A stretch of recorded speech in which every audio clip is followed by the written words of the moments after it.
suis le docteur Arnaud Lefebvre, je suis radiologue interventionnel, notamment à la clinique de l'Alma et cofondateur du site maprostate.fr. Et donc cette petite vidéo pour vous expliquer un peu les principes de la biopsie de prostate par voie transpérinéale qu'on pratique ici. Le but d'une biopsie de prostate est de échantillonner le tissu prostatique afin de savoir s'il y a ou non du cancer à l'intérieur des prélèvements. Et il existe deux façons de faire les biopsies de prostate, la voie transrectale et la voie transpérinéale.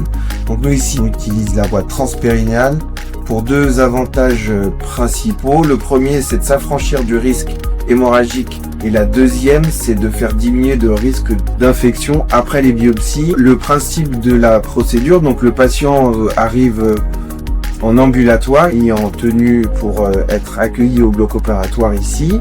Ils sont sous sédation légère, c'est un peu plus profond qu'une anesthésie locale simple, mais plus léger qu'une anesthésie générale.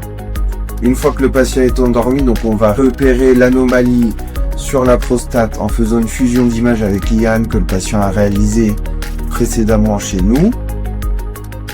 La fusion d'images, elle consiste à utiliser les images de l'IRM réalisées chez nous, de les fusionner avec l'image d'échographie en temps réel avec l'échographie pour être certain que l'aiguille que nous utilisons ira se loger et sera dirigée à l'endroit où nous souhaitons, à savoir l'anomalie focale de la prostate pour laquelle on suspecte éventuellement un petit cancer.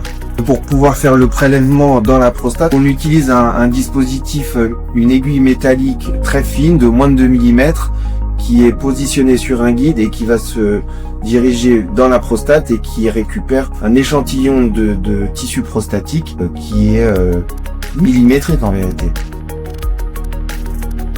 Une fois la procédure de biopsie réalisée, on fait très doucement se réveiller le patient dans la salle de surveillance à côté. Moi, je passe les voir pour leur donner les consignes post-procédure et les quelques précautions à prendre en cas notamment éventuellement de petits saignements qui peuvent arriver dans les urines.